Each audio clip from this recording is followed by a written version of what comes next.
So hello guys, welcome back to my new video and all in one. आज हम core subject पढ़ने वाले fundamentals of social work है ना। तो अगर ये वीडियो आपने गाइस देख ली तो पूरा सिलेबस इसी एक वीडियो में कंप्लीट करूँ विद एक्सप्लेनेशन। नोट्स के पूरे स्क्रीनशॉट खींचते रहना। चलो स्टार्ट करते हैं। यूनिट वन में ये सारी चीज़ें आपके टॉपिक्स कवर्ड है, ठीक है। स्क्रीनशॉट ले लो अच्छे से। ले लिया, चलो। Indian context, western context. Indian context के अंदर बेसिकली दान वगैरह समझते थे चीज़ों को, है ना, कि इंडिया में अभी भी दान समझते हैं। एंड ब्रिटिशर्स के ज़माने से हमारा सोशल वर्क लॉन्च हुआ था। ये इसलिए हुआ था ताकि गरीबी को दूर करने के लिए, अच्छी एजुकेशन प्रोवाइड करने के लिए, है ना। और यहाँ पे सोशल रिफॉर्मर्स यहाँ पे फोकस किया गया था। जैसे चीज़ें थी like caste discrimination, gender inequality, poverty और चाइल्ड लेबर। गाइस बच्चों से भी काम कराते थे, तो ये चीज़ें गलत होती थी, है ना।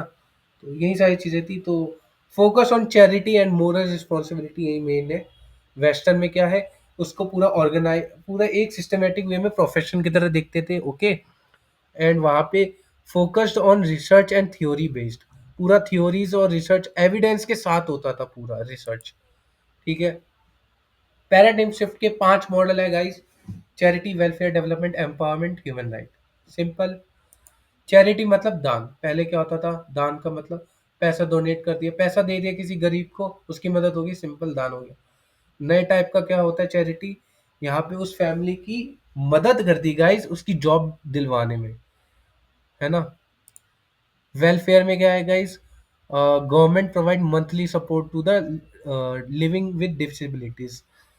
डिसेबिलिटीज मतलब जिसको कोई प्रॉब्लम होती है, जैसे देखने में होगी, सुनने में हो गई। तो देखने सुनने में प्रॉब्लम होगी या चलने में प्रॉब्लम होगी, किसी भी तरह की प्रॉब्लम है, तो उसको मंथली, महीने में कुछ एक पैसा मिलता है ताकि वो अपना जीवन यापन अच्छे से कर सके। वही नए जमाने का वेलफेयर क्या होता है, शिफ्ट क्या हो गया यहाँ पे, कि उसको कोई वोकेशनल ट्रेनिंग प्रोवाइड कर दी, कुछ ऐसी एजुकेशन प्रोवाइड कर दी जिससे वो इंडिपेंडेंट हो जाए, इंडिपेंडेंट हो जाए, अपनी मदद कर सके। डेवलपमेंट, एक विलेज फूड रिसीव करते हैं ड्यूरिंग ड्रॉट। अब यहाँ पे ड्रॉट का मीनिंग क्या हो गया, अकाल पड़ गया गाइस खेत में, है ना। खेत अच्छे से उगी नहीं जैसे होनी चाहिए थी, तो यहाँ पे उसको खाना पीना दे दिया। ये तो हो गया पहले जमाने का। नए ज़माने में क्या होता है, सोशल वर्कर मदद करता है फार्मर्स की, उनको समझाने में कि ऐसी चीज़ें होती है, लाइक फार्मिंग मेथड्स होते हैं जो लाइक कम पानी में भी आपको बढ़िया क्वालिटी के, बड़ी अच्छी तरीके से फसल आपकी उगा सकता है। और क्वालिटी सीड्स कितने प्राइस में, और ये सारी चीज़ें guys economic factor long term, ताकि उनकी हेल्प हो सके, ठीक है। एम्पावरमेंट, पहले ज़माने में एम्पावरमेंट का मतलब क्या आता था, एक बच्चा फेल हो रहा है एक सब्जेक्ट में गाइस, कम मार्क्स आ रहे हैं, तो उसकी मदद कर दी टीचर ने, उसको थोड़ा सा काउंसलिंग प्रोवाइड, उसको ट्यूटरिंग कर दिया गाइस, ट्यूशन टाइप का दे दिया, ताकि उसके पासिंग मार्क्स अचीव करवाने में मदद कर सके। नए जमान शिफ्ट क्या होता है यहाँ पे, तो शिफ्ट का मतलब ये है कि न्यू टाइम का इम्प्रूवमेंट क्या हुआ है। तो यहाँ पे ये चीज़ हुआ है कि टीचर या सोशल वर्क क्या कर सकता है, स्टूडेंट का काउंसलिंग कर सकता है, काउंसलिंग हो गया पहला। दूसरा हो गया उसके इनर स्ट्रेंथ को बिल्ड कर सकते हैं, उसका कॉन्फिडेंस बिल्ड कर सकते हैं, और उसकी उनकी मदद कर सकते हैं, उसकी कैपेबिलिटीज को रीच कर सके, है ना। चलो ठीक है। Human rights, basically right to live, right to health care, right to policies, ऐसे करके चीज़ें होती है। पहले ज़माने में क्या होता था, टेम्परेरी हाउस किसी को प्रोवाइड करती है जिसके पास घर नहीं है ना। अब शिफ्ट क्या हो गया, सोशल वर्कर क्या कर सकते हैं, एडवोकेट करता है पूरा कि जिस बंदे के पास घर नहीं है उसको अच्छे से, ताकि उसको घर मिल सके रहने के लिए। गवर्नमेंट की काफ़ी पॉलिसीज भी होती है ना, जिसमें काफ़ी डिस्काउंट्स रहते हैं, एक अफोर्डेबल वो मिल सके, अफोर्डेबल हाउस हो सके पूरा अच्छे से ना। यहाँ पे अफोर्डेबिलिटी रहनी चाहिए, ओके। और हेल्थ केयर पॉलिसीज भी देखता है। अब आगे challenges and problems. Field training जो है हमारे इंडिया के अंदर रिचुअल बन के रह गया है। इसका मतलब यही है, जो आप हर वेडनेसडे सैटरडे फील्ड वर्क पे जाते हो, फील्ड वर्क पे, तो मोस्टली कॉलेजेस में क्या होता है, वो फील्ड वर्क पे जाते नहीं, वो पूरा थियोरेटिकल लिखवा देते हैं वहीं पे, तो उनको एक्सपीरियंस नहीं हो रहा, तो ये गलत है, ये एक प्रॉब्लम है। दूसरा हो गया heavy dependency of euro American. Euro American मतलब यहाँ पे बाहर की जो इंडिया के अंदर जो प्रॉब्लम्स है, वो केटर कर ही नहीं पा रहा है करिकुलम बाहर का सोशल वर्क वाला। जो कि हम पे इम्पोज कर रखा है। तो सोल्यूस करिकुलम अच्छे से डिजाइन नहीं है इंडिया के अंदर, अनऑर्गेनाइज है, ऐसा करके लिख देना। तीसरा है स्टिग्मा अटैच्ड है लोगों के अंदर, सोशल डिस्क्रिमिनेशन, डिस्क्रिमिनेशन करते हैं गाइस कास्ट हायरार्की को लेके या किसी मैटर को लेके, है ना। डोमेस्टिक वायलेंस हो गया, मेंटल हेल्थ है, रॉन्ग परसेप्शन, गलत लोगों के अंदर गलत धारणा बन गई है, एक स्टिग्मा अटैच हो गया है। स्टिग्मा का मतलब यहाँ लिखा हुआ है जो स्ट्रॉन्ग बिलीफ होल्ड करके रखते लोग लोग, है ना। तो वो गलत वे में होता है बेसिकली। और फोर्थ नंबर पे आ गया safety concerns, violence against social worker dealing with sensitive issues, like, ठीक है। तो सोशल वर्कर गाइस कभी कभी क्या होता है कि सोशल वर्कर खुद सेफ महसूस नहीं करता, जैसे कभी थोड़ा सा ह्यूमन ट्रैफिकिंग हो गई, है ना। और चलो कोई ना, क्रिमिनल राइट्स हो गया, इन सब चीज़ों में, मैटर्स में ना। फिफ्थ नंबर पे आ गया lack of awareness, social work आज भी गाइस चैरिटी की तरह देखा जाता है, दान की तरह देखा जाता है कि किसी ने दान कर दिया काफ़ी है, नहीं वो नहीं है, आज प्रोफेशन की तरह नहीं देखा जाता। और भी प्रॉब्लम्स होती है गाइस, वो देख लेना। मेन मैंने बता दिया, ये 3-4 भी लिखोगे विद एग्जांपल आपका हो जाएगा काम अच्छे से। तो चलो, कैरेक्टरिस्टिक्स ऑफ सोशल वर्क, पहला हो गया social justice guys, equal right, उसके अधिकार बताओ, इक्वल राइट्स प्रोवाइड करो और गरीब लोगों की मदद करो, हेल्प डिसएडवांटेज ग्रुप जिनके पास हेल्प अभी तक पहुंची नहीं है ना। दूसरा हो गया एथिक्स एंड वैल्यूज, तो सोशल वर्कर क्या करता है यहाँ पे, कैरेक्टरिस्टिक्स क्या है, वो गाइडलाइंस होती है कुछ, उसको फॉलो करना पड़ता है। और क्लाइंट की रिस्पेक्ट करो गाइस, डिग्निटी हर्ट नहीं होनी चाहिए उसकी, सिंपल। ओके। तो थर्ड हो गया गाइस टीम वर्क, गाइस यहाँ पे सोशल वर्क क्या कर सकते हैं, क्लाइंट की समस्या है, कोई कोई प्रॉब्लम है, तो उसको दूर करने के लिए किसी अदर प्रोफेशनल लाइक डॉक्टर और टीचर या दोनों के साथ साथ मिलके भी काम कर सकता है, टीम वर्क की तरह। एम्पावरमेंट हो गया फोर्थ, एम्पावरमेंट पे लोगों को अपनी लाइफ के प्रति उनको जागरूकता करते हैं, लाइक अपनी लाइफ को वो खुद कंट्रोल कर सके, हम कोई और कंट्रोल ना करे, है ना। तो एम्पावरमेंट करते, कॉन्फिडेंस बिल्ड करते। फिफ्थ हो गया रिलेशनशिप बिल्डिंग, उनका ट्रस्ट जीतो गाइस, क्लाइंट का ट्रस्ट होना चाहिए आपके साथ पॉजिटिव वे में, ताकि आप उसको पॉजिटिव वे में सपोर्ट भी कर सको, चेंज कर सको। अब आता है scope and goals of social work profession. Goals है ऑफ सोशल वर्क प्रोफेशन के अंदर गाइस, सपोर्टिंग डिसएडवांटेजिंग कम्युनिटीज, है ना। सोशल वर्कर का मेन मोटिव क्या रहता है कि पहला तो जो माइनॉरिटीज है उनकी मदद करना है। फोर्थ, सेकंड हो गया guys social justice, like human rights, inequality है ना, इक्वालिटी प्रोवाइड करना है, इक्वालिटी, ओके। और भी 2-3 पॉइंटर्स बना के लिख सकते हो, बट ठीक है ये थोड़ा सा मेन नहीं है, बट इसलिए इसलिए मैंने 1-2 पॉइंट लिखा है। आप इसमें लिख सकते हो, कुछ भी लिख सकते हो, तो अपने से भी बना के लिख सकते हो। अब आते हैं स्कोप है, scope of social work outside India या इनसाइड इंडिया भी कह सकते हो। जैसे आप देखो एनजीओ के अंदर काम कर सकते हो, पहला बाहर बाहर कंट्री में एनजीओ भी होते हैं, अंदर इंडिया में भी होते हैं, तो वहाँ काम कर सकते हो।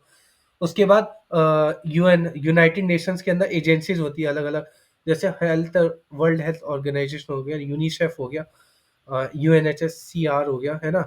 तो अलग अलग एजेंसीज है, और नहीं है तो आप काउंसलिंग वगैरह भी बन सकते हो प्राइवेट स्कूल्स में। और सोशल वर्कर लाइक हॉस्पिटल्स के अंदर भी रिक्वायरमेंट रहती है, ताकि अगर कुछ केस, लाइक आजकल तो काफ़ी प्रमोट किया जा रहा है सोशल वर्क का प्रोफेशन, तो काफ़ी अच्छा स्कोप है इसका गाइस, है ना। समझो बस आप, ओके। तो 2-3 पॉइंट बना के लिख देना गाइस आप, ओके। ये चीज़ें हो गई। तो social reformers, services and welfare, okay. Social reformers का मतलब यही होता है कि एक बंदा था राजा राम मोहन राय, जिसने सती प्रथा के अगेंस्ट आवाज उठाई थी। सती प्रथा में होता क्या था, एक हस्बैंड है, एक वाइफ है, तो हस्बैंड वाइफ में से जैसे हस्बैंड मर गया, है ना, पति मर गया, तो उसकी जो पत्नी होती है उसको भी मरना पड़ता है गाइस। उसको समाज ने फोर्स किया गया, फोर्स गाइस, उसकी उसकी इच्छा नहीं है मरने की, बट वो उसके पति के फ्यूनरल पे, हस्बैंड के फ्यूनरल पे मरना होता है, खुद को आग लगानी होती है, तो वो गलत है गाइस। तो राजा राम मोहन रॉय ने इसके खिलाफ आवाज उठाई है। तो ये कौन हो गया, सोशल रिफॉर्मर। रिफॉर्मर्स क्या हो गया, एक पॉजिटिव चेंज हो गया, ठीक है। तो सोशल सर्विसेज आ गया गाइज यहाँ पे, कंसिस्ट ऑफ फैसिलिटीज, तो यहाँ पे एजुकेशन को प्रमोट करते हैं, वेलफेयर को प्रमोट करते हैं, तो पैराडिम शिफ्ट मॉडल के में भी आप इसमें से इस उसके पैराडिम शिफ्ट मॉडल के जो 5 मॉडल्स हैं, उसमें से 2-3 मॉडल भी बना के यहाँ लिख देना। लाइक डेवलपमेंट वाला लिख सकते हो, एंड सेकंड इज़ आप वो उसका भी लिख सकते हो वेलफेयर का, जिसमें डिसेबिलिटी की मदद करने की बोला था मैंने, है ना? गवर्नमेंट प्रोवाइड करती है। तो वेलफेयर तो देखो अभी पढ़ ही रहे हैं, वही लिख देना, सिंपल लिख देना। वेलफेयर क्या होता है? गवर्नमेंट प्रोवाइड करती है कुछ मदद लोगों की, ताकि वो अपनी बेसिक रिक्वायरमेंट फुलफिल कर सके। जैसे एक व्यक्ति है, वो इतना नहीं कर पा रहा है कि वो कुछ घर भी बना ले, खाना भी नहीं खा सकता, उसके पास इतना पैसा नहीं है, तो गवर्नमेंट यहाँ पे मदद प्रोवाइड करेगी। इसमें दो तरह के हो गए, रेजिडुअल अप्रोच, इंस्टीट्यूशनल। रेजिडुअल में क्या होता है? गवर्नमेंट इज बाउंड, मतलब सरकार मजबूर है, उनको कुछ ना कुछ मदद करनी पड़ेगी ताकि उनकी नीड्स जो है वो पूरी हो जाए। उसके बाद यहाँ पे हंगर हो गया, जैसे क्यूरेटिव सर्विसेज। तो यहाँ पे गवर्नमेंट को क्या बोलते हैं, जैसे अगर कुछ प्रॉब्लम हो गई, जैसे डिजास्टर आ गया, फ्लड आ गया, बाढ़ आ गई, या कोविड-19 था, तो तब गाइस गवर्नमेंट को मेडिसिन, दवाइयाँ, खाना-पीना प्रोवाइड कराना ज़रूरी था। तो बाउंड मतलब मजबूर है, ओके। और ये प्लान्ड था पूरा, इट इज़ प्लान्ड वे में पूरा। ये लिखना चाहो लिख सकते हो, वरना रहने देना। एग्ज़ाम्पल लाइक यहाँ पे डिसेबल पीपल और ओल्ड लोग, जो बूढ़े लोग होते हैं, अपना ख्याल नहीं रख पाते, थोड़ा-सा वैसा हो गया। और डिसेबल मतलब जिनको कोई प्रॉब्लम है, जो मैंने आपको बताया था। दूसरा हो गया गाइस इंस्टीट्यूशनल अप्रोच। तो पहली मदद इसकी इनका इंस्टीट्यूशनल अप्रोच में यही रहता है कि पहली मदद हमेशा मार्जिनलाइज्ड ग्रुप को करो, जो बहुत वीकर सेक्शन ऑफ द उसके अंदर आता है ग्रुप में। दूसरा हो गया ओल्ड एज पेंशन, लाइक जो लोग बूढ़े हो जाते हैं, तो उन वो जिंदा रह सकेगा इस टू इंश्योर सर्वाइवल, है ना? तो उनको पेंशन मिल जाएगा इस महीने की कुछ, या सालाना, है ना? ऐसा कुछ करके। तो यहाँ पे जैसे देखो कॉलेज स्टूडेंट होते हैं जो उनका परिवार लाइक वो अच्छे फैमिली से नहीं आ पाते, तो उनको कॉलेज स्कॉलरशिप प्रोवाइड हो जाती है गवर्नमेंट के थ्रू। तो इंस्टीट्यूशनल अप्रोच में यही सारी चीज़ें आएंगी, ओके। यूनिट 2 में हम जल्दी-जल्दी हम पढ़ते हैं अच्छे से, principles of social work, values, code of ethics, social work for function skills, okay, ये सारी चीज़ें। Principle of social work, principle पहला होता है एक्सेप्टेंस, प्रिंसिपल ऑफ एक्सेप्टेंस, कि भाई आपका जो क्लाइंट है, अगर वो आतंकवादी भी है ना, तो उसको पहले एक्सेप्ट करो, सिंपल। दूसरा हो गया प्रिंसिपल ऑफ कॉन्फिडेंशियल, जो भी चीज़ है, आपको जो भी डेटा प्रोवाइड हो रहा है, जो क्लाइंट आपको बता रहा है चीज़ें, है ना? तो उसको कहीं भी बिना वजह कहीं भी लीक मत करो, जैसे नीट का पेपर लीक हो गया था, ऐसा मत करो गाइस, है ना? सिंपल। और तीसरा हो गया आपका principle of purposeful expressions of feeling, है ना? तो आप अपनी कोई भी जानकारी क्लाइंट को मत बताओ कि लोग क्या कहेंगे, या फिर जो आपको लगता है ना? कुछ ऐसी इंफॉर्मेशन मत बता देना गाइस, जो नहीं पता होना चाहिए क्लाइंट को, है ना? सिंपल। चौथे नंबर पे है principle of non judgemental attitude. Fourth number is non judgemental attitude. आप लाइक जज नहीं करना है क्लाइंट को, ठीक है? लेट सपोज क्लाइंट को 4th स्टेज का कैंसर है, पेशेंट है वो, है ना? तो यहाँ मैं डॉक्टर का एग्जांपल ले रहा हूँ, तो डॉक्टर कभी भी ये नहीं बोलता कि हम ठीक नहीं कर सकते, वो अपनी पूरी कोशिश करता है गाइस, है ना? तो there is always scope of positive improvement, है ना?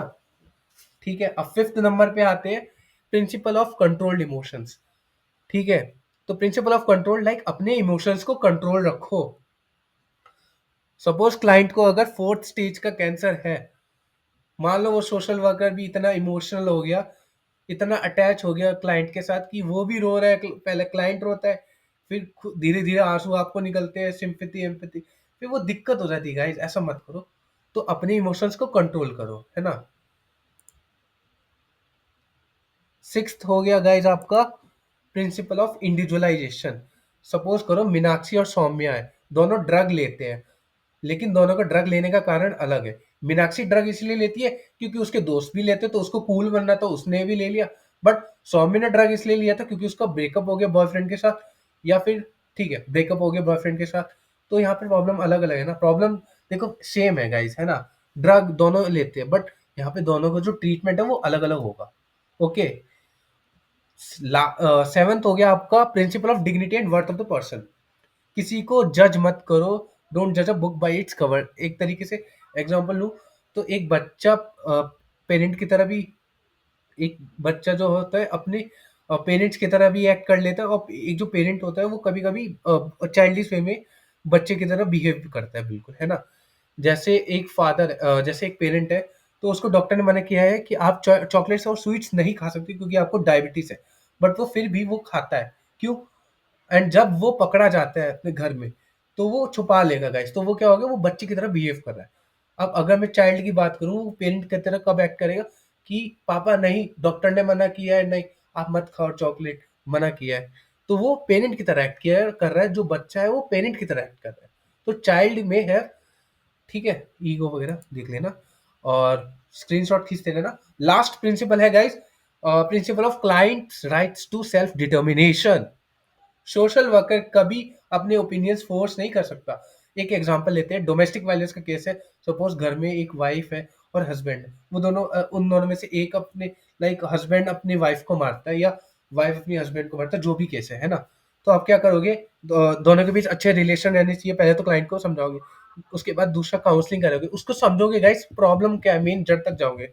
ठीक है, उस प्रॉब्लम का सोल्यूशन निकालने की कोशिश करोगे। सोल्यूशन नहीं निकल रहा तो दोनों के परिवार की साइड के पेरेंट्स साइड भी अप्रोच कर सकते हो, या पंचायत भी बैठ सकती है, या फिर लास्ट केस आप बता सकते हो, एफआईआर कर सकते हो अगर बहुत ज्यादा ही क्रूशियल लेवल पे जा रहा है। बट आप बता सकते हो। ये स्टेप लेना ना लेना क्लाइंट के ऊपर डिसीजन है। तो जबरदस्ती अपने ओपिनियन थोप नहीं सकते। क्लाइंट ने मना कर दिया मुझे करना ही नहीं है, तो मत करो गाइस, सिंपल। क्योंकि क्लाइंट्स के ओपिनियंस ज्यादा मैटर करते हैं यहाँ पे, है ना? अब आता है वैल्यूज ऑफ सोशल वर्क। पहले नंबर पे आता है सोशल सर्विसेज, है ना? सोशल सर्विसेज, है ना? तो यहाँ पे क्या है, आप मदद कर रहे हो, सोशल वर्क ही नहीं, कोई आम व्यक्ति भी मदद कर सकते हैं। एक गरीब को दिख रहा है, एक दिख रहा है कि एक गरीब व्यक्ति ठंड में, लाइक उसको ठंड लग रही है ना? ठंड में ठंड लग रही है गाइस, है ना? तो उसको एक चादर प्रोवाइड कर दी, ब्लैंकेट प्रोवाइड करा दिया। सिंपल मदद हो गई, अच्छी खासी मदद हो गई। Dignity and worth of the person, किसी भी डिग्निटी, उसकी वर्थ, उस बंदे की डिग्निटी हर्ट नहीं होनी चाहिए गाइस। एक बच्चा एक क्लास 8 में पढ़ता है ना? तो बच्चा पढ़ाई में अच्छा नहीं है, तो उसको पेरेंट्स, स्कूल वाले पेरेंट्स को बुलाते हैं पीटीएम में। पीटीएम नहीं, अलग से बुलाते हैं अपने कैबिन में लेटर के थ्रू कि आपको बच्चा पढ़ नहीं सकता क्योंकि आपको बच्चा पढ़ाई में अच्छा नहीं है, तो हम उसको निकाल रहे हैं। और वो आगे शायद पढ़ भी रह पाएगा ये नहीं, हम अश्योर नहीं है ना? निकाल दिया। बट वही बच्चा जब घर आके पूछता है मम्मी क्यों बुलाया था, तो मम्मी ने बोला कि स्कूल वाले कह रहे थे कि आप इतने इंटेलिजेंट हो कि आप, स्कूल वाले कह रहे हैं कि आप घर से भी पढ़ाई कर सकते हो। तो घर से पूरा अपनी माँ, लाइक वो बच्चे को पढ़ाती है, तो कभी महसूस नहीं होना चाहिए, है ना? तो उसकी डिग्निटी और वर्थ को कभी, लाइक, हर्ट नहीं हुआ, डिग्निटी, है ना? उसकी रिस्पेक्ट की। तीसरे नंबर पे आता है गाइस इंटेग्रिटी, है ना? इंटेग्रिटी का मतलब यही हो गया, कोई करप्शन नहीं। क्लाइंट से आप पैसा नहीं ले सकते, अलग बात का। जैसे देखो, एक होता है, एक फीस होती है नॉमिनल, या फीस वगैरह छोड़ो, आप घूस नहीं ले सकते किसी से, है ना? या किसी को घूस दे नहीं सकते, है ना? सिंपल। करप्शन मत करो गाइस। तो उससे कोई भी एक्स्ट्रा अमाउंट ऑफ पैसा चार्ज मत करो। सपोज करो, जैसे फ्री की दवाइयाँ मिलती है दुकानों पे, जैसे एक सरकारी दुकान पे बड़े बुजुर्गों के लिए एक कोई, है ना?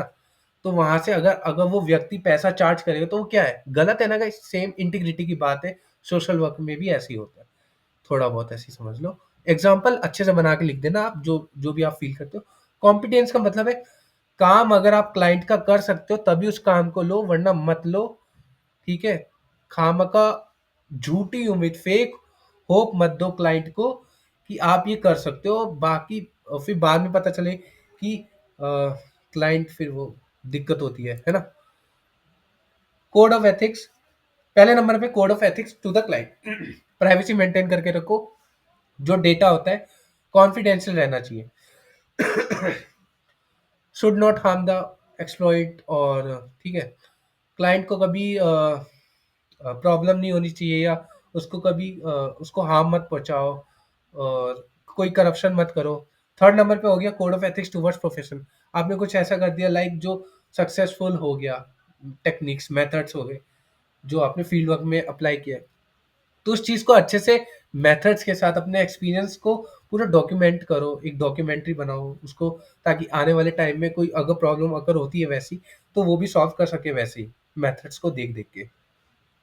और 4 नंबर पे इम्पोर्टेंस ऑफ ह्यूमन रिलेशन। अच्छे से रिलेशन बना के रखो क्लाइंट के साथ। कम्युनिकेशन गाइस यहाँ पे मेन चीज़ है, ठीक है? कम्युनिकेशन फेयर होना चाहिए, सामने वाला हिंदी बोल रहा है, आप इंग्लिश में समझ रहे हो, तो वो दिक्कत है गाइस पूरा। 1 सेकंड में कहाँ गया? कॉम्पिटेंस हो गया, सोशल वर्क हो गया, हाँ, यहाँ पे थे ना, हाँ, code of ethics, importance of human relation to be fair रहना चाहिए कम्युनिकेशन। नेक्स्ट हम आते हैं इंटीग्रिटी। तो ये वैल्यूज कोड ऑफ एथिक्स का पार्ट है ना? तो इंटीग्रिटी रहना चाहिए, जो मैंने आपको ऑलरेडी बता दिया है कि कोई अलग से पैसा चार्ज नहीं कर सकते क्लाइंट से, कि एक्स्ट्रा फीस ले ही जा रहे हो क्लाइंट से वो कुछ काम करवाने के लिए, बाद में पता चलता है वो एक्स्ट्रा फीस तो लगनी ही नहीं थी क्लाइंट को, तो वो तो फिर तो दिक्कत होगी, फिर तो वो करप्शन का केस बन गया आपके ऊपर ही, है ना? तो एक वो करप्शन हो गया पूरा। सोशल वर्कर कभी करप्शन ना करो, दिक्कत तो नहीं होगी, सिंपल। और 6 नंबर पे हो गया कॉम्पिटेंस। अगर उस काम करने का दमखम रखते हो तभी उस काम को लो, वरना झूठी उम्मीदें मत दो क्लाइंट को कि आप ये कर सकते हो, बाद में पता चले आपने मना किया और वो क्लाइंट ये आपके ऊपर ही झूठा आरोप लगा दे, या सही आरोप हो, कैसे भी हो सकते हैं, है ना? Social worker, social work functions, functions guys, ठीक है? सोशल वर्क फंक्शंस, पहला हो गया प्रिवेंटिंग फंक्शन सिस्टमैटिक डिसेंसिटाइजेशन। एक बंदा है जो वो मोटा है, ठीक है? सपोज करो उसकी उसको वो स्ट्रेस लेते हैं इसी वजह से, तो उसकी प्रॉब्लम को कैसे सोल्यूशन निकालेंगे? पहला हो गया उसको एक पहले हफ्ते, जैसे वो आठ आठ पराठे खाता है, 8 पराठे एक दिन में खाता है, तो एक हफ्ते उसको 8 देंगे पराठा, अगले हफ्ते उसको एक पराठा कम कर देंगे, 7 कर देंगे, फिर उसके अगले हफ्ते पर एक एक पराठा कम कर देंगे, ऐसे करते करते लास्ट में एक पराठा तक रहना चाहिए, एक पराठा। तो बंदा जो अभी पहले पहले जो वो 8 पराठा खाता था, वो 7 हफ्ते बाद एक पराठा खाएगा, एक दो से ज्यादा खाएगा ही नहीं। तो इससे क्या हो गया? उसकी हैबिट बन गई, है ना? हमने उसका सोल्यूशन भी निकाल दिया सिस्टमेटिकली, टाइम टू टाइम, है ना? एग्जाम्पल से समझ लो गाइस, ये समझना ही था आपको, जो कि मैंने समझा दिया, सिंपल। ये स्किल्स होते हैं गाइस, ये मेन है, ये आएगा। तो पहला हो गया असेसमेंट स्किल्स गाइस, है ना? तो गाइस रिसर्च वगैरह करो, वही सारी चीजें हैं, इम्प्रूवमेंट वगैरह एरियाज ढूंढो कि क्या इम्प्रूवमेंट हो सकता है, तो वही चीजें। और दूसरा हो गया कम्युनिकेशन स्किल्स, कम्युनिकेशन, आपकी कम्युनिकेशन प्रॉपर होनी चाहिए क्लाइंट से, है ना? और सामने वाला हिंदी बोल रहा है, आप इंग्लिश में सुन रहे हो, वो कम्युनिकेशन फेयर नहीं है गाइस, वो समझ नहीं पा रहा। दोनों तरफ से सेम होना चाहिए, दोनों हिंदी बोल रहे हो कोई दिक्कत नहीं, फेयर है, ठीक है? तीसरा हो गया problem solving skills. Guys client के अपने आपने कोई मदद कर दी गाइस, है ना? प्रॉब्लम सॉल्व करो गाइस, क्लाइंट की प्रॉब्लम सॉल्व कर दी, वो प्रॉब्लम सॉल्विंग स्किल्स के अंदर आता है, ठीक है? अच्छे से लंबा चौड़ा एग्जांपल बना के लिख देना गाइस। 4 नंबर पे आता है guys documentation skills. Documentation skills guys, आपने कुछ ऐसा कर दिया गाइस जो सक्सेसफुल है ना? जैसे जो बच्चा पढ़ नहीं रहा था उसको आपने पढ़ाई में मन लगवा दिया और वो वापस पढ़ाई जॉइन स्कूल जॉइन कर लेता है, ड्रॉप आउट से वापस कॉलेज जॉइन कर लेता है, तो उसका सक्सेसफुल डॉक्यूमेंटेशन बनाओ मेथड और एक्सपीरियंस के साथ, सिंपल। उसके बाद detailed note taking skills, detailed में ऑर्गेनाइज्ड वे में तरीके से अपना काम करो क्लाइंट के साथ, है ना? उसकी प्रॉब्लम लिखो, उसका फिर सोल्यूशन वगैरह, रिसर्च वगैरह चीजें होती है, रिसर्च वगैरह, है ना? यूनिट 3 लास्ट यूनिट है basically, methods of social work global development, ये ब्ला ब्ला ब्ला, ठीक है? मेथड्स ऑफ सोशल वर्क के अंदर सोशल वर्क जो होता है, पहला हो गया सोशल केस वर्क, है ना? एक बच्चा बुली होता रहता है स्कूल में, बुली हो गया, है ना? तो आप क्या करोगे, इसको पर्सनल लेवल तक ही रखोगे, जैसे हेल्प सोशल वर्कर क्या कर सकते हो, स्टूडेंट से बात कर सकता है, उसकी प्रॉब्लम को समझेगा और वो एक मीटिंग अरेंज करेगा टीचर के साथ, ताकि जो बच्चा इसको बुली कर रहा है वो उसको स्टॉप कर सके। तो इसको पर्सनल लेवल तक ही रखा इस सोशल वर्कर ने, उसके पेरेंट्स तक नहीं गए, सिंपल, ओके? तो इसके अंदर भी 2-3 काफ़ी है, लंबे-लंबे एग्ज़ाम्पल बना के लिख देना। ग्रुप वर्क हो गया गाइस, आप एक कॉमन इश्यू को लेते हो पूरा, जैसे बच्चे स्ट्रेस ले रहे हैं, स्कूल का एग्ज़ाम आने वाला है ना, तो बच्चों को पता नहीं कि एग्ज़ाम कैसे करना है, उनका पहला है या दूसरा जैसा भी एग्ज़ाम है। तो आप क्या कर सकते हो, सोशल वर्कर एज़ एक स्टडी ग्रुप ऑर्गेनाइज करा सकते हो स्कूल के अंदर, या आप अपने काउंसलिंग सेशन में बच्चों के साथ, जिसमें वो बच्चे ग्रुप में जो पढ़ते हैं, पढ़ाने के तरीके हैं वो बता रहे एक दूसरे को, और आप खुद भी उनको बता सकते हो कि कैसे चीजें वर्क करती है ना? तो ताकि वो उनसे उनका स्ट्रेस भी दूर हो जाएगा और ग्रुप में उनकी प्रॉब्लम सॉल्व भी हो जाएगी। सिंपल स्टडी टिप्स वगैरह। तीसरा हो गया गाइस कम्युनिटी ऑर्गेनाइजेशन। एक पार्क है नेबरहुड, है ना? वो एक पार्क है आपकी सोसाइटी में, वो पार्क वो गंदा है गाइस, सिंपल बताओ। तो आप क्या कर सकते हो, एक सोशल वर्कर क्या करेगा, कम्युनिटी क्लीन अप डे रखेगा। जैसे हफ्ते में एक दिन रख दिया कि हर दिन आप इन्वॉल्व हो सकते हो इस पार्क को क्लीन करने में। और अब वहां पे क्लीन करने के बाद वहां एक एक पौधा लगा दिया, नया सा फ्लावर लगा दिया अथॉरिटी की अप्रूवमेंट के बाद, है ना? तो एक दिन हफ्ते में रख सकते हो और इससे क्या होगा, प्रॉब्लम सॉल्व हो जाएगी कम्युनिटी की पूरी। और दूसरा हो गया local playground equipment is broken इसी में, कम्युनिटी में। जैसे सोशल वर्कर क्या कर सकते हैं, फंड रेज कर सकते हैं कम्युनिटी से की रिक्वेस्ट कर सकते हैं सिटी टू रिपेयर प्लेग्राउंड। मतलब जो बच्चों की खेलने की जगह है उसको ठीक करवा दो, simple. Social work research guys, ये मैंने इसको जरूर लिखना, आप अच्छे से लाइक मार्क्स आ जाएंगे। रिसर्च कंडक्ट करना गाइस, पहले रिसर्च करो, उसका प्रॉब्लम समझो, उसके बाद उसको आइडेंटिफाई करने के बाद सोल्यूशन निकाल दो, सोल्यूशन करो। यहाँ पे क्या है, प्रॉब्लम क्या है, हाई ड्रॉप आउट रेट, मतलब बच्चे स्कूल से निकल रहे हैं। इसका सोल्यूशन क्या है, सोशल वर्कर जो पढ़ते हैं students studies why students, okay, वो पहले देखता है कि बच्चे क्यों नहीं पढ़ रहे। अब उसके बाद वो उसके मेथड्स इंप्रूव करने के वो निकालेगा, कौन से मेथड्स उसको इंप्रूव कर सकते हैं कि ये ड्रॉप आउट रेट कम हो। उनकी अटेंडेंस कैसे इंप्रूव करें, है ना? मेनली कॉलेज में यही दिक्कत होता है, थोड़ा बहुत, थोड़ा रिलेट कर सकते हो। ग्लोबल डेफिनेशन गाइज ये देख लेना बस, देख ही लेना, कोई ना। इसका मैं आपको दे देता हूँ, इसका स्क्रीनशॉट खींच लेना। और स्क्रीनशॉट तो गाइज सारी खींच लो, आप आपके लिए काम के है। तो ठीक है। History of social work in India. तो history of social work in India तीन तरह के हैं, ancient period, medieval period, modern period. Ancient period guys वही हो गया कि पहला एंशियंट पीरियड होता है सोशल वर्क इन इंडिया में। People believe in helping others, है ना? तो चैरिटी दान वगैरह हो गया, रिलीजियस प्रैक्टिसेस हो गया, रोल ऑफ वो सारी चीजें होगी, ठीक है। चैरिटी हो गया दान, अब लोग वगैरह खाना वगैरह दे देते हैं दान में। तो पहले एग्जाम्पल क्या था, किंग्स वगैरह जो अमीर घर के लोग होते थे, schools hospital shelters for everyone to use, ये सारी चीजें religious practices, explanation helping others, ठीक है। तो पहले जमाने में लाइक डोनेट वगैरह कर देते थे कपड़े वगैरह, जैसे फेस्टिवल वगैरह आता है ना? रिलीजियस प्रैक्टिसेस, जैसे कोई त्योहार वगैरह आ गए, दिवाली आ गई, तो आपने कोई जैसे तो आपने कुछ दान कर दिया, कपड़े दान कर डोनेट कर दिया, किसी को दे दिया, तो खाना दे दिया गाइस, खाने देने की परंपरा होती है ना कि हम खाना देते हैं घरों में। तो वैसे ही समझ लो guys, religious practices to the poor, but यहाँ पे टू द पुअर लगा देना, नीडी वन। और रोल ऑफ द किंगडम, मतलब पहले जमाने में देखो किंग टू प्रोवाइडिंग रिसोर्सेज, जो अमीर घर के लोग होते थे ना, यहाँ पे देखो जो राजा वगैरह होते थे, चैरिटी दान वगैरह में ये लोग स्कूल वगैरह बनाते थे, हॉस्पिटल और शेल्टर बनाते थे ताकि सब लोग उसे यूज कर सके, है ना? अब यहाँ पे जो राजाओं का रोल है, ये देखो explanation, king to care of people by providing resources, वो रिसोर्सेज प्रोवाइड करते थे महाराजा वगैरह। जैसे अशोका के टाइम में उन्होंने हॉस्पिटल बनवाया, शेल्टर्स बनवाया, ताकि जो बीमार लोग हैं और जो टूरिस्ट लोग हैं उनको मदद मिल सके, वहां रुक सकते हैं। कम्युनिटी सपोर्ट होना चाहिए गाइस, ठीक है। विलेज एक दूसरे की मदद कर सके मुश्किल वक्त में, जैसे तूफान वगैरह आ गया तो एक दूसरे की मदद कर दी, खाना वगैरह शेयर कर दिया, दूसरे वाले का घर बना दिया, उसने उसकी मदद कर दी, ऐसे एजुकेशन गाइस रहता था, ठीक है। सिंपल। मेडिवल पीरियड, किंग जो है वो सपोर्ट करता है सोशल वेलफेयर को। मेडिवल पीरियड में सोशल वेलफेयर को प्रमोट करने लग गया। उसके बाद रूलर्स ने हॉस्पिटल बनाना चालू किया, घर बनाने चालू किए लोगों के लिए। रिलीजियस स्कूल्स, है ना, हॉस्पिटल प्रोवाइडेड, फ्री एजुकेशन कर दी और मेडिकल केयर कर दिया सबके लिए अच्छे से। तो सोशल वेलफेयर में गाइज वही हो गया, जो डिसेबल स्टूडेंट्स वाला जो मैंने बताया था सोशल वेलफेयर का, आप समझदार हो, बाकी आप खुद लिख लोगे। चैरिटी और एंड गिविंग जकत, लाइक ये मुसलमान का है बेसिकली, मुस्लिम प्रैक्टिस जकत वेयर दे गिव मनी, मतलब ये जकत में क्या होता है, मुसलमान क्या करते हैं, वो पैसे देते हैं या फिर खाना देते हैं गरीब लोगों को, है ना? मॉडर्न पीरियड में क्या है, रिफॉर्म। सो हेलो गाइस, वेलकम बैक, है ना? तो चलो, मैं बता रहा था मॉडर्न पीरियड के बारे में, तो बीच में कुछ प्रॉब्लम हो गई थी तो वो बंद हो गया था, बट कोई ना।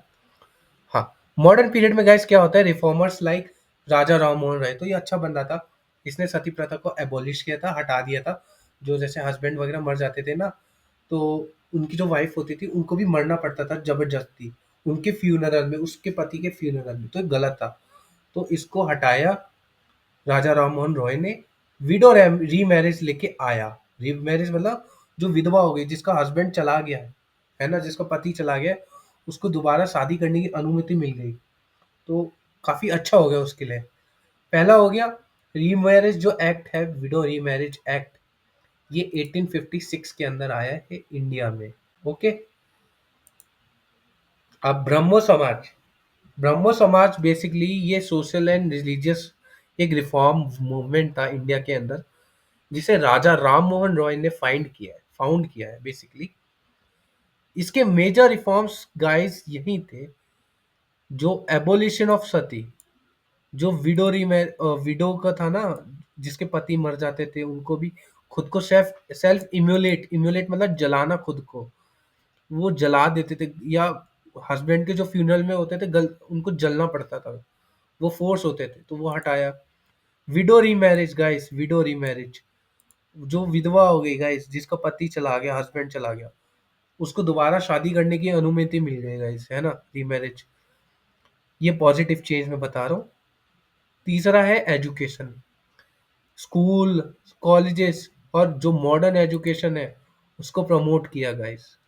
तो ये तीन बेसिकली मेन चीजें थी, जो आपका अब यहाँ पे ऑलमोस्ट ओवर होता है। तो यूके यूएसए का थोड़ा बहुत है गाइस, इसका आप देख लेना अच्छे से। बाकी कुछ चीज़ें थोड़ा सा आप भी करो, तो सिमिलर, वरना वीडियोस बहुत लंबी हो जाती है। सिमिलरिटीज, बोथ कंट्रीज इन्वॉल्व, जैसे दोनों कंट्री चैरिटी बेस से ही स्टार्ट हुआ था, चैरिटी चर्च से। अगर मैं बात करूं तो देखो, originated from church based charity efforts, है ना। तो देखो यहाँ पे क्या है, सोशल इश्यूज लाइक एड्रेस करते हैं, improving the wellbeing of the individuals and communities, development of professional standards, education and training programmes. ठीक है। गवर्नमेंट, जो यूके है, यूनाइटेड किंगडम्स, यूके है ना, सोशल वर्क, वो बेसिकली गवर्नमेंट की पॉलिसी से ही आया है पूरा। गवर्नमेंट ने पूरा इनिशिएट किया है। यूएसए के अंदर ऐसा नहीं था। यूएसए के अंदर स्टार्ट तो चैरिटी डोनेशन ऐसे चर्च से ही स्टार्ट हुआ था, बट जो है सोशल वर्क का जो मूवमेंट है, ये एक सेटलमेंट हाउस का मूवमेंट हुआ था, प्रोग्रेसिव मूवमेंट हुआ था ना, प्रोटेस्ट हुआ था एक तरीके से मान लो। तो ये पूरा प्रोग्रेसिव मूवमेंट था। तो उसके बाद से ही चीज़ें गवर्नमेंट ने फिर अपने कंट्रोल लेने चालू की। हाँ, तो जैसी यूएसए के अंदर नेएसडब्ल्यू है ना, यूके के अंदर बीएसडब्ल्यू है, बीएएसडब्ल्यू। तो बेसिकली मेन मेन चीज़ें तो यहाँ पे कंक्लूड खत्म हो ही गई है। अब ये लास्ट वाला मैं इसे नहीं कर रहा क्योंकि वरना बहुत लंबा हो जाएगा, इसके नोट्स भी मिल नहीं रहे कभी। तो एशिया, ऑस्ट्रेलिया, अफ्रीका वाला अगर होता है तो मैं आपको अलग से इसके नोट्स दे दूंगा, डेडिकेटेड वीडियो बना दूंगा गाइस इसके लिए पर्टिकुलर। अगर आपको चाहिए तो बता देना, मैं बना दूंगा, ऐसा कोई दिक्कत वाली बात नहीं है, आपके लिए बना दूंगा। अब लास्ट आते हैं गाइस, यूनिट 4। यूनिट 4 के अंदर गाइस कुछ नहीं करना, कुछ नहीं करना गाइस, सही कह रहा हूँ, बट आपको थोड़ी सी मेहनत करनी है। पहला, आप अपने फील्ड में जो जाते हो ना, वेडनेसडे और सैटरडे आपको होता है, कॉलेज प्रोवाइड करता है, वो फील्ड में जो आप डिपार्टमेंट में आप जा रहे हो उसको पहले नोट डाउन करो। उसके अंदर जो आप काम कर रहे हो वो काम क्या है, ठीक है, काम कैसे कर रहे हो उसके बारे में लिखो। ठीक है, ये होमवर्क है आपको, आपको दे रहा हूँ, बस इतना कर लेना। उसके बाद दूसरे उस पे लिखना कि उसका काम हो गया, प्रॉब्लम निकालो। ठीक है, पहले आपने काम किया वहाँ पे, इतने अलग अलग डिपार्टमेंट है, हर अलग अलग डिपार्टमेंट में काम किया होगा। एक डिपार्टमेंट का पकड़ो, दूसरे डिपार्टमेंट का पकड़ो, तीसरे का, चौथे का। जैसे एक का पकड़ लिया आपने डिपार्टमेंट का, जैसे जनरल ओपीडी हो गया, है ना। तो उसके अंदर आपने जैसे अपना पकड़ लिया, जैसे क्या बोलते हैं, जैसे आप काम क्या करते हो, जैसे जनरल ओपीडी में वर्क तो ये रहता है ना कि आप मेडिसिन वगैरह प्रोवाइड करते हो, जिसको खांसी है, बुखार है वगैरह वगैरह, कोई बंदा। और एक होता है स्पेशल ओपीडी। स्पेशल ओपीडी में लाइक चाइल्ड, बच्चों को देखते हैं, जैसे 18 साल तक के बच्चों को देखते हैं, तो उनकी प्रॉब्लम देखते हैं।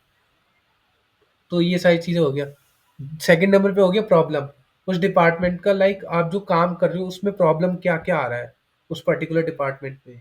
या आप सीधा-सीधा बता सकते हो कि ये प्रॉब्लम्स मैंने इस डिपार्टमेंट में फेस किया है, ये इस डिपार्टमेंट में फेस किया, ये इस डिपार्टमेंट में फेस किया, है ना? और सॉल्यूशन भी आप ऐसे ही बता सकते हो कि इसका सॉल्यूशन ये इस वाले डिपार्टमेंट में, इसका सॉल्यूशन इस वाले डिपार्टमेंट में। पहले एक डिपार्टमेंट का एक्सप्लेन कर देना ये तीनों पॉइंट, फिर दूसरे का एक्सप्लेन कर देना, तीसरे का जैसे सर्वे वगैरह किया है, तो उसका भी बता देना। गाइस आपका मिनिमम 5 पेज ना भर जाए ना, ये चैनल गाइस लाइक मत करना इस वीडियो को। बता रहा हूँ गाइस 4 पेज तो भरेगा मिनिमम 4 पेज तो भरेगा।